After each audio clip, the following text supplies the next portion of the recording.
Il est temps à présent de partir en Alsace pour notre Zoom qui va suivre le fil du Rhin, un fleuve dont les eaux regorgent de surprises et qui s'aventure aussi parfois sous terre.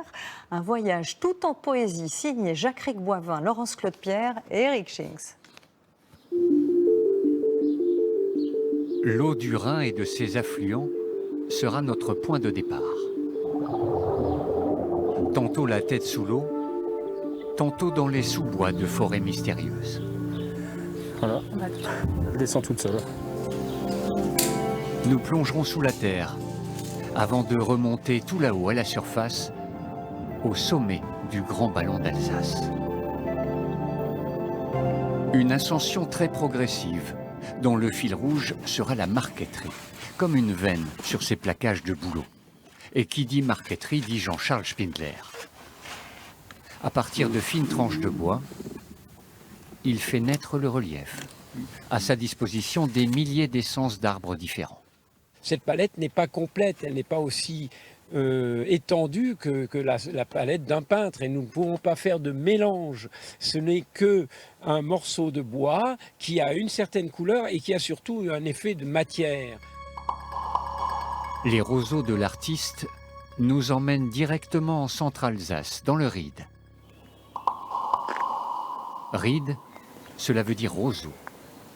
On est à 200 mètres du Rhin à peu près, mais c'est un ancien bras du Rhin. Et donc il est alimenté par la nappe phréatique, ce qui fait que l'eau est fraîche. Serge Dumont plonge depuis plus de 40 ans. Il connaît parfaitement cette zone si particulière qu'est le Grand Ried, en Alsace centrale. Dans quelques dizaines de centimètres d'eau, il immortalise des rencontres insoupçonnables depuis la surface. Beaucoup de gens voient les cours d'eau, mais ne voient pas l'envers du miroir. Et je me suis dit que montrer un peu les menaces, mais aussi les beautés qui restent à sauvegarder, avec des belles images, ça devrait marcher. Un brochet peu farouche, quelques carpes plus pressées et un concours de selfies pour les tanches. Dans ces rivières directement alimentées par la nappe phréatique, l'eau est limpide, presque invisible. Au fil des semaines, elle se réchauffe et déclenche le cycle des naissances. Les perches c'est 11 degrés, les gardons c'est 16, les carpes c'est 20. Donc c'est comme une machine à laver, c'est le programmateur qui avance de cran en cran comme ça. Et à chaque fois qu'on passe un degré, on va déclencher autre chose. Donc finalement, moi c'est la course, c'est d'essayer de filmer un peu tous ces comportements, parce que c'est pas facile à faire, parce que c'est très bref dans l'année. Au gré du courant, nous suivons cette famille de cygnes jusqu'à Börsch, près d'Aubernay, dans l'atelier de la famille Spindler.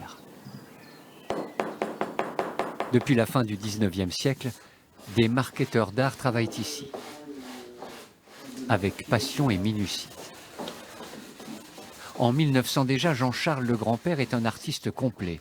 Sa source d'inspiration, l'Alsace profonde, qu'il parcourt du nord au sud sans relâche. Il adore son pays. Et c'est ce qui va faire son succès. Parce qu'en fait, il va dépeindre des villages tout à fait perdus. Et ça va donner un attrait particulier à cette Alsace qu'on ne connaît pas. Et que l'on redécouvre aujourd'hui. Dans ce Ried sauvage, l'eau est partout. Elle irrigue cette plaine verdoyante. Devant une belle église, il y a toujours un bon restaurant. C'est ce que disait la grand-mère d'Alexandre. Ah, ça c'est chaud. Lorsqu'il sort de sa cuisine, il arrive directement au-dessus de la rivière. Hop, je passe la porte, je quitte un monde, je retrouve un autre monde. Ah, le monde de la détente, où je me relaxe, je respire, je prends le temps de penser à autre chose. Je me laisse bercer par le vent, par le bruit de l'eau et je me détends complètement, quoi. Notre chef cuistot hédoniste a de qui tenir. L'auberge est dans la famille depuis 1880, toujours les pieds dans l'eau. Ce matin, Jean-Jacques, le papa d'Alexandre, lance la préparation de leur spécialité, la matelote du Ried. Là, c'est vivant, c'est tout frais. On met de l'anguille, de la truite saumonée, du brochet et du cendre. Une recette de la grand-mère. Il y a 4 poissons différents, toujours accompagnés de pâtes maison. C'est parti. Le premier service, on a le l'anguille et le cendre. Et une fois que les gens auront terminé la première assiette, ils recevront une deuxième assiette qui se compose de brochets et de truites saumonées. On enlève 2 matelotes. C'est la sauce qui fait tout. Donc sauce au vin blanc, hein, tout simplement. Et j'ai vraiment cherché l'essence du fumet de poisson, quoi, l'essence du fumet réduit, quoi. Elle était sur la carte il y a un siècle déjà. Très bon appétit. Jean-Charles Spindler l'a peut-être dégusté ici. Le prochain tableau, ou plutôt la prochaine scène, se joue dans la vallée de Sainte-Marie-aux-Mines. En surface, la nature tient parfaitement le premier rôle. Mais dans les entrailles de la terre, des hommes ont laissé leur empreinte.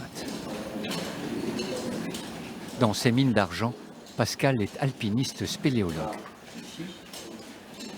La Via Ferrata, ce que je voulais montrer, c'est ce filon qui est là, voilà, qui est en quartz.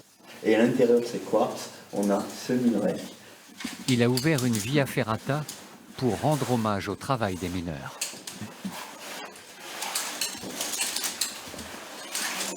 Des passages parfois un peu acrobatiques. Il y a plusieurs niveaux de difficulté, nous ferons le plus facile.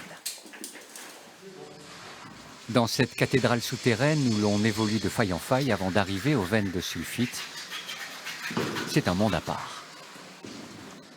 Et pour le comprendre, effectivement, il faut pouvoir se promener dedans et montrer où était l'emplacement des puits, comment ils ont creusé. Et la Via Ferrata est l'outil qui est le plus adapté à ça. Jusqu'en 1940, des mineurs ont travaillé ici. Aujourd'hui, pour une dizaine d'euros, les visiteurs les moins sportifs peuvent aussi découvrir 4 siècles d'une histoire révolue. Si on va dans cette galerie, au bout de quelques dizaines de mètres, on tombe nez à nez avec une colonne qui fait 100 mètres de haut. Nous sortons de terre pour arriver à Tannenkirch, au pied du massif du Tenchel et de ses légendes. Inscription mystérieuse, rocher en forme de crocodile, les forêts du Tenchel inspirent l'ésotérisme. Jean-Claude est sourcier, il initie son amie Corinne à la baguette. Elle va vers le haut. Ah ouais. Il y a différentes portes d'accès au lieu d'énergie. Et puis donc la baguette vous montre l'endroit de la porte. Donc il y en a plusieurs pour monter à cet endroit-là. Et puis c'est chaque fois des étapes voilà, qui demandent des fois des temps d'arrêt, des temps de pause. Premier arrêt, la Losbrunnen, la fontaine de la purification. C'est la source où on peut lâcher des choses qui nous enquiquinent tout au long de la journée ou de la semaine qui s'est passée. Et c'est de se purifier symboliquement avant de rentrer dans l'espace du Tenchel. À la recherche des énergies.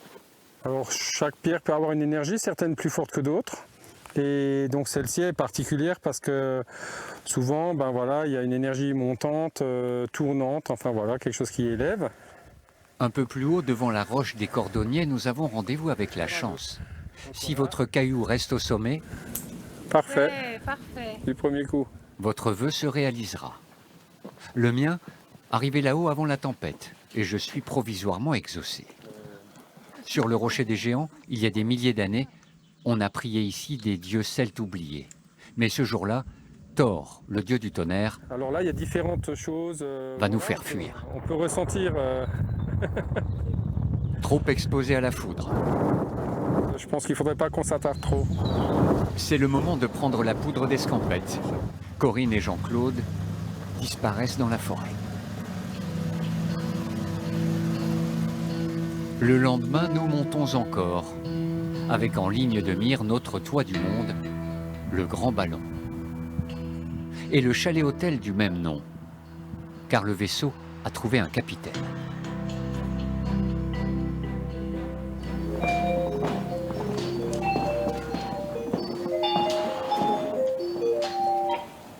Chalet-hôtel du Grand Ballon, bonjour.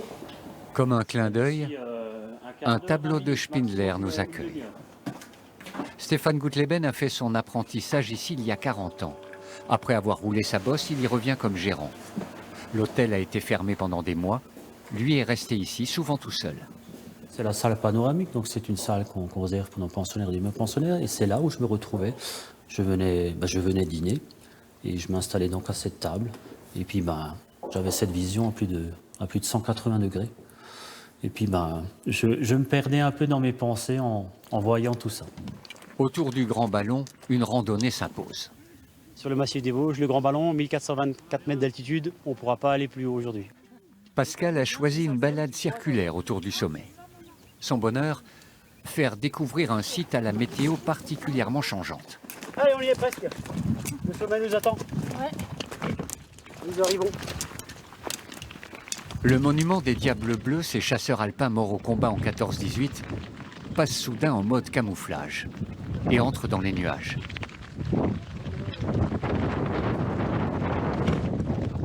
Là-haut, Éole, maître des vents, semble vouloir pimenter la promenade. Des conditions alpines à 2000-2300 mètres d'altitude, donc il faut être très très prudent, bien surveiller les conditions météorologiques. Les anciens disaient il n'y a pas de mauvaise météo, il n'y a que des mauvais équipements. Donc voilà, on s'est équipé aujourd'hui et puis on a bravé le Grand Ballon. Le vent a déjà soufflé ici à plus de 240 km/h. Il est temps de redescendre pour se mettre à l'abri. Dans sa cuisine, Stéphane s'affaire. Saumon fumé mariné et collet fumé, c'est le menu randonneur. Après 15 ou 20 km, ils viennent avec un large sourire. Et quand on leur annonce parfois le menu, oh là, ils explosent, c'est l'extase. Tout en boiserie, l'endroit a un cachet incomparable. Depuis près d'un siècle, le chalet-hôtel du Club Vosgien accueille les randonneurs dans ses chambres surannées, comme des cabines de bateau. On dirait un peu le Titanic, mais celui-ci est insubmersible. On peut parler d'un paquebot qui s'est fièrement dressé en 1922 sur cette butte et qui est toujours là. Quand vous avez un cadre comme celui-ci, je dirais qu'il n'y en a pas deux. Ça change, ça bouge, c'est vivant. C'est la fin du voyage.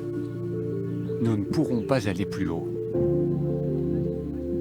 Notre regard se perd ici, avec la ligne bleue des Vosges comme dernière confidente.